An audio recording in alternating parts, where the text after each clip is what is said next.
시청자 여러분, 뉴스룸을 시작합니다. 오늘 하루 우리나라에서 신종 코로나 바이러스 환자가 3명 더 나왔습니다. 이제 확진자는 모두 27명으로 늘었습니다. 오늘 확인된 환자는 최근 석 달 동안 중국 광둥성에 있다 들어온 부부와 이 부부와 함께 살고 있는 70대 어머니입니다. 광둥성은 후베이성 다음으로 환자가 많은 곳인데요. 우리나라에서 후베이성이 아닌 다른 지역을 다녀온 환자가 나온 건 이번이 또 처음입니다. 먼저 오늘 새로 확인된 환자들 소식부터 알아보겠습니다. 분당 서울대병원의 이상화 기자가 나가 있습니다. 자, 이 기자, 오늘 새로 나온 환자들은 모두 가족이잖아요. 어쩌다가 감염된 겁니까? 네, 이들 가족은 경기도 시흥시에 살고 있습니다. 어머니는 73살 한국인이고요. 아들 부부는 50대 한국인 남성과 30대 중국인 여성입니다. 먼저 어머니가 지난 6일 발열과 인후통이 있었고 어제 오후 선별진료소를 찾았습니다. 그리고 오늘 오전 확진 판정을 받았습니다. 이후 방역 당국에 의해 함께 살고 있는 아들 부부가 검사를 받았는데요. 오늘 오전 11시 검체를 채취했고 오늘 오후 확진 판정을 받았습니다. 아들 부부는 중국 광둥성을 다녀온 경우인데요.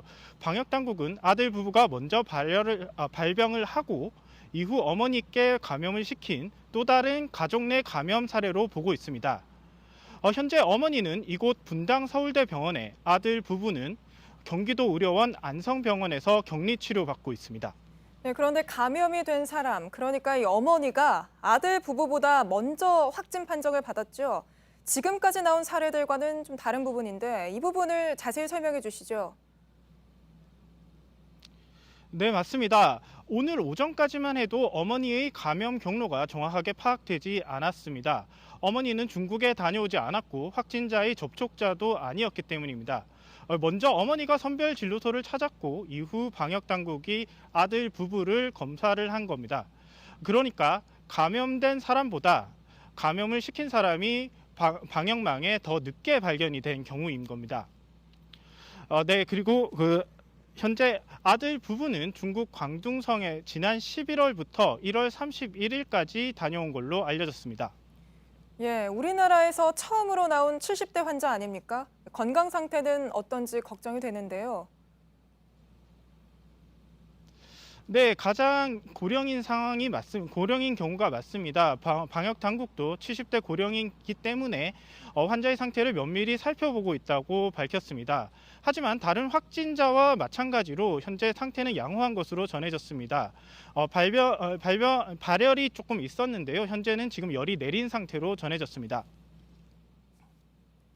예, 분당 서울대병원에서 이상화 기자였습니다. 지금 들으신 것처럼 오늘 나온 환자들은 이전 환자들과는 좀 다른 특징이 있습니다. 가족 3사람이 같은 날 한꺼번에 확진 판정이 났고 또 후베이성이 아닌 다른 지역에서 온 첫 번째 확진자인데요. 박유미 기자가 전해드립니다. (25번) 환자가 선별진료소를 찾은 건 어제입니다. 이틀 전부터 발열과 기침 증상이 나타났습니다. 그보다 앞서 중국을 다녀온 며느리가 잔기침을 시작했습니다. 며느리는 검사를 받지 않았고 시어머니가 먼저 선별진료소를 찾았습니다. 보건당국은 가족 간 전파로 2차 감염자가 먼저 확진을 받은 첫 사례로 보고 있습니다. 아들 부부는 먼저 증상을 인식하지 못했을 수 있다는 겁니다. 주관적인 증상이 건강한 성인들은 이 정도는 괜찮아 이렇게 무시하고 넘어가는 증상일 수도 있기 때문에 25번 환자의 아들인 26번과 며느리 27번은 11월부터 1월 말까지 중국에 머물렀습니다. 우한외 지역에서 온 첫 확진자입니다. 광둥성은 중국 내에서도 후베이성 다음으로 환자가 가장 많습니다. 그런데도 한동안 검역과 검사 대상에서 제외돼 있었습니다. 정부가 후베이성 외 방문자로 검역과 검사 대상을 최근에야 확대하면서 25번 환자가 대상이 된 겁니다. 보건당국은 아들 부부가 후베이성을 들르지는 않았는지 이동 동선을 더 조사하겠다고 했습니다. JTBC 박유미입니다. 새로 환자가 나온 경기도 시흥에서는 하루 종일 방역 작업이 계속됐습니다. 방역차가 골목골목을 누볐고 놀이터의 아파트 엘리베이터까지 소독 작업이 이루어졌습니다. 고승혁 기자가 현장 다녀왔습니다. 방역 차량이 특수 장비로 약물을 뿌립니다. 놀이터 기구들을 소독하고 바닥도 약품으로 처리합니다. 연달아 확진자가 발생한 경기도 시흥에서는 하루 종일 방역 작업이 이어졌습니다. 이곳은 25번째 확진자가 발생한 동네의 한 아파트입니다. 방역복을 입은 요원이 이렇게 분무기로 꼼꼼히 약물을 뿌리고 있습니다. 복도뿐만 아니라 계단, 엘리베이터 앞까지 약품으로 소독합니다. 확진자가 사는 인근 마트에는 직원뿐입니다. 방역 작업을 위해 운영을 중단한 겁니다. 장을 보러 나온 시민은 당황해했습니다. 장 보러 상추 사러 왔다가 좀 당황스럽고 어떻게 해야 될지 모르겠네요. 시흥시는 긴급 방역 소독팀이 확진자의 자택과 인근 지역을 소독했다고 밝혔습니다. 확진자의 자세한 이동 경로는 내일 발표됩니다.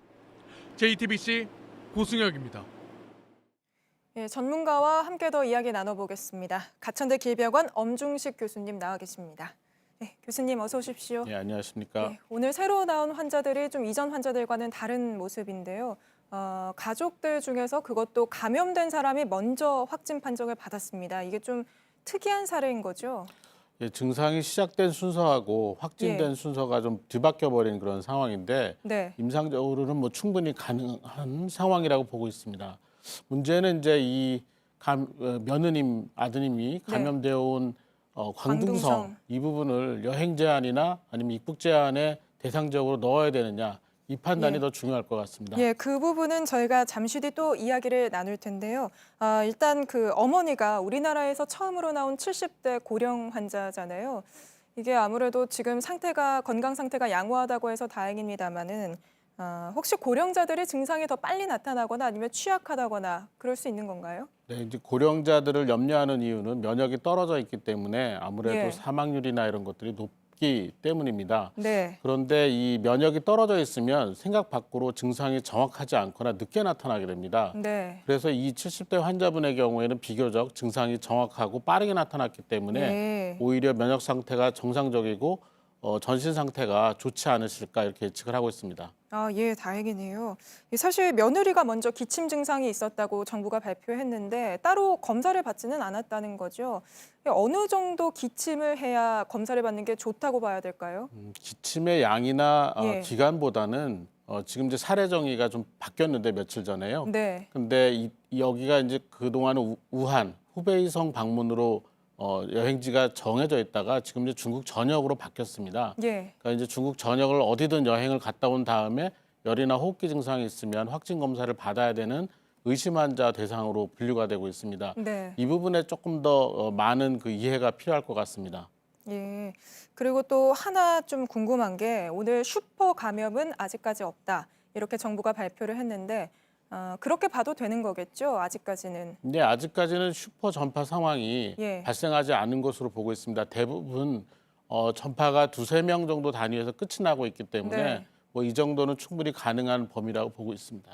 예, 그 마지막으로 어제 중국에서 공기를 통한 감염도 가능하다라는 주장이 나와서요. 이게 논란이었는데 전문가들이 보기에는 어떻습니까? 가능한 일입니까? 근데 결론부터 말씀드리면 뭐 매우 희박하다라고 가능성을 보고 있습니다. 예. 왜냐하면 공기 전파가 된다는 것은 입자가 비말보다 훨씬 작아서 십수 미터 이상 날아갈 수 있다라는 의미가 되겠고요. 네. 그런 경우에는 훨씬 광범위한 노출과 감염 전파가 발생을 하게 됩니다. 그런데 우한시에 심각한 상황이 있다고 하더라도 지금 중국 내 그리고 중국 주변국의 이 발생 현황을 보면 공기 전파라고 보기는 매우 어려운 상황입니다. 네, 말씀 잘 들었습니다. 교수님 말씀 여기까지 듣고요.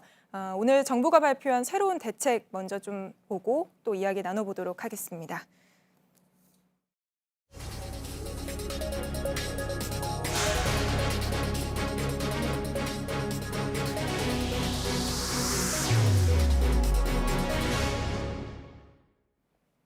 네, 계속해서 오늘의 주요 뉴스들 차례로 이어가겠습니다. 먼저 정부가 오늘 발표한 추가 대책들 전해드립니다.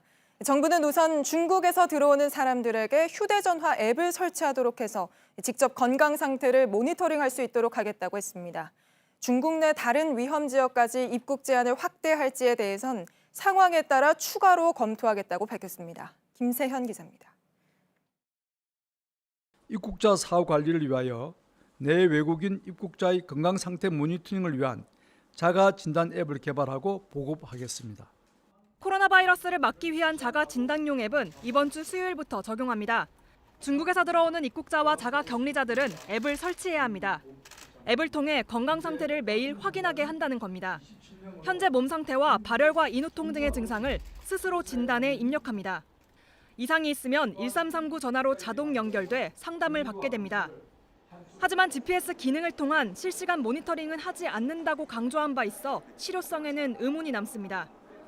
다만 정부는 중국 전 지역에 대한 여행 경보를 철수 권고로 더 강화하진 않기로 했습니다. 여행 경보와 관련해서는 지금 중국 전 지역에 대한 여행 자제 그리고 후베이에 대한 여행 금지 이렇게 지속적으로 유지하는 상태입니다. 또 중국 외에 신종 코로나 바이러스 감염증 발생 국가와 지역의 방문을 자제해달라고 권고했습니다. JTBC 김세연입니다. 중국 말고도 환자가 나온 다른 나라에서 들어오는 사람들에 대한 방역도 강화하겠다고 했습니다. 또 이 여행 이력을 의료기관과 약국에게 제공해서 의심 환자를 빨리 찾아내겠다고도 했는데요.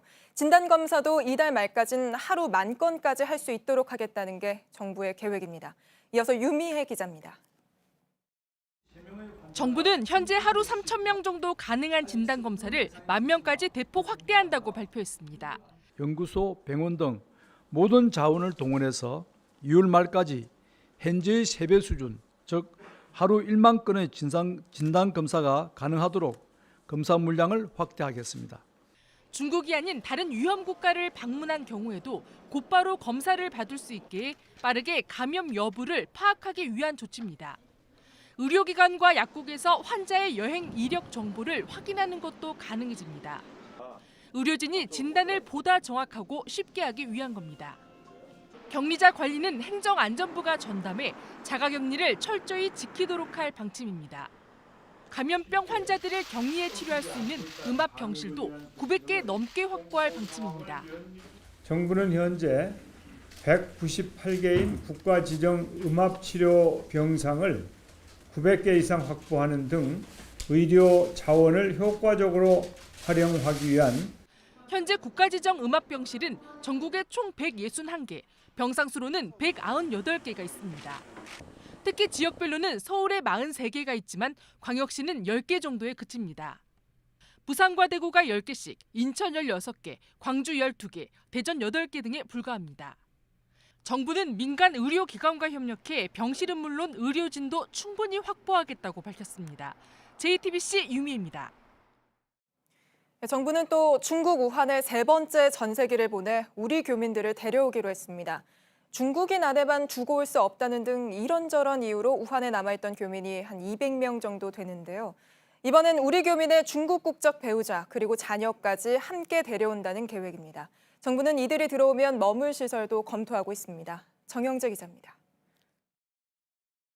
중국 우한의 총영사관 홈페이지에 전세기 탑승을 안내하는 글이 올라왔습니다. 교민들과 중국 국적을 가진 가족들의 비자 발급을 돕는다는 내용입니다. 정부는 전세기를 보내 교민과 가족들을 더 데려오기로 했습니다. 현재 우한에 남아있는 교민과 가족은 230여 명입니다. 오늘 자정까지 수요 조사가 끝낼 상황이고요. 지금 추세로 보면 한 100여 분 정도 신청하지 않을까 싶습니다. 추가로 입국하는 교민들도 임시생활시설에 머물 것으로 보입니다. 앞서 귀국한 700여 명의 교민이 있는 충북 진천과 아산 인재개발원은 제외됐습니다. 두 곳 모두 남아있는 객실이 많지 않은 데다 주민과의 약속 때문입니다. 오늘 두 시설을 방문하고 주민을 만난 문재인 대통령도 추가 수용은 없을 것이라고 약속했습니다. 저 아산 안전지를 거기로 그거 들었으니까 중요한 거지. 한 군데 말고 그것도 다 만드는 거예요. 전국적으로. 결국 제3의 장소로 정해야 하는데 이번에도 정부 시설이 유력합니다. JTBC 정영재입니다. 네, 정부가 내놓은 대책들 얼마나 효과가 있을지 엄중식 교수와 다시 짚어보겠습니다.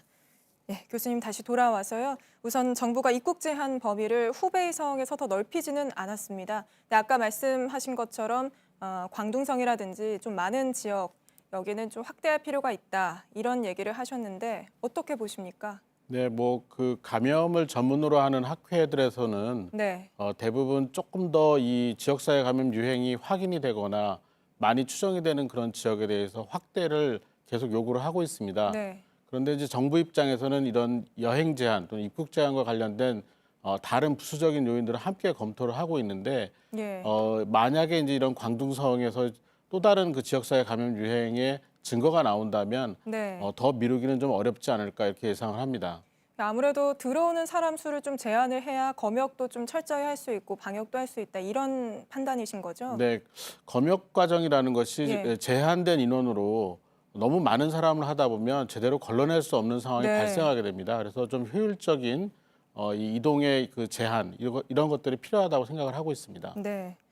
그리고 중국에서 온 사람들에게 자가 진단 앱을 설치하도록 하겠다 이런 대책도 내놨는데 이거는 뭐 자기 스스로 자기 몸을 모니터링할 수 있게 유도하는 효과 이런 걸 생각한 걸까요? 네, 뭐 신종 코로나 바이러스 감염증 자체를 진단하는 앱이라기보다는 예. 확진 검사를 받거나 또는 방역 당국에 신고를 해야 되는 기준을 제시하는 것으로 보여지고 있습니다. 예. 또 하나가 이 진단 검사 건수를 지금은 하루에 3,000건까지 가능한데 이번 달 말까지는 10,000건까지 가능하도록 늘리겠다 이렇게 발표를 했어요. 근데 지금도 몇몇 그 온라인에 올라오는 글을 보면 선별진료소에 갔는데 검사를 못 받았다, 키트가 없다더라 이런 이야기가 있습니다. 네, 이 키트가 사실은 선별진료소에서 직접 하는 현장 검사를 의미하는 것은 아닙니다. 예. 결국 가래와 같은 검체를 받아서 일정한 그 검사 기계가 있는 곳으로 보내야 되는데요. 네. 이 기계들을 운영하는 과정에 대한 준비가 일부에서는 조금 부족한 부분들이 있습니다. 아마 이번 주말이 지나면서 현장에서의 검사가 원활하게 진행될 것으로 보고 있습니다. 그러면 그게 하루에 10,000건까지도 가능할 수는 있는 건가요? 지금 이제 최대 한 6만 키트 정도를 준비를 예. 한 걸로 알고 있습니다. 이게 계속 양산 시스템이 돌아가다 보면 예. 10,000건은 가능할 것 같습니다. 그리고 또 중요한 게 역학조사잖아요. 많은 시민들이 아무래도 불안하시니까 좀 더 빨리 이 환자들 동선을 알려주면 안 되냐 이런 얘기를 하고 계신데 그러려면 아무래도 역학조사관이 좀 더 많아야 하는 거 아닌가요? 네, 이동 동선은 이 신속성보다는 정확성이 네. 중요한 것 같습니다. 정확하게 발표하지 않고 이 이동 동선이 변경이 있거나 그러면 아주 큰 혼란이 오기 때문에 예. 이 정확성을 갖추다 보니까 속도가 좀 느려지는 것 같습니다. 이 이동 동선을 파악하기 위해서는 역학조사관들의 역할이 굉장히 중요한데 네. 이 수준 높은 역학조사관은 이 단기간 속성으로 만들어질 수가 없습니다. 네. 결국은 이런 유행이 있기 전부터 충분한 투자를 통해서 역학조사관들이 아주 경험이 많고 예. 능력이 일정 수준 이상이 유지되도록 계속 양성을 하는 작업이 필요합니다. 근데 이 전염병이라는 게 뭐 지난 메르스도 그렇고 한 5, 6년 간격으로 계속 되풀이되고 있잖아요. 그러면 예전보다는 역학조사관이 좀 수가 늘어나거나 아니면 수준이 올라가거나 이런 건 어떻습니까? 네, 메르스 당시보다는 뭐 당연히 늘었습니다. 그런데 우리가 WHO가 권고하는 수준은 아닙니다. 네. 그 WHO 권고 수준보다 한 3분의 1 정도 수준밖에는 확보를 하지 못한 상황이고요. 이 역학조사관들의 그 직업적인 안정성 뭐 이런 부분들에 대한 충분한 고려가 필요한 상황입니다. 그리고 또 하나가 음압병상을 900개까지 늘리겠다 이렇게 했는데 음압병상을 늘리는 건 늘리는 거고 이걸 다 감당할 수 있는 의료진은 있습니까? 네, 실제로 지금 이제 저희가 가장 좋게 생각하는 시나리오는 예. 유입 환자들이 좀 반복이 되고 그다음 이 확진자하고 접촉한 사람 중에 일부 다시 확진이 되는 그런 환자들이 쭉 이어지다가 중국 리스크가 감소하면 네. 소강 상태로 가다 마무리되는 게 가장 좋은 시나리오입니다. 그렇죠. 예. 그렇지만 정부와 의료기관 입장에서는 오히려 반대로 가장 나쁜 시나리오도 생각을 하고 준비를 미리 해두지 예. 않으면 안 되기 때문에 최대한 가동 가능한 음압격리병상 수와 여기에 필요한 의료진 자원을 미리 파악하고 준비를 갖추는 과정을 시작한 상태입니다. 네. 그 진단 키트는 이 질본에서 2주 만에 그 프라이머인가요? 그걸 개발했다고 들었는데 치료제 개발은 아무래도 좀 어떻게 되고 있습니까? 치료제 개발은 뭐 이 예. 진단과는 완전히 다른 그런 과정을 문제죠. 겪어야 예. 되겠고 저희가 이 유행 기간 동안에는 우리가 인플루엔자 치료제처럼 확실한 치료제를 개발하기는 어렵다고 보고 네. 있습니다. 결국 보존조직 치료하고 일부 효과가 있을 거라고 예측되는 항바이러스제를 같이 쓰면서 환자들을 치료해야 될 것 같습니다. 예, 말씀 고맙습니다. 엄중식 교수였습니다.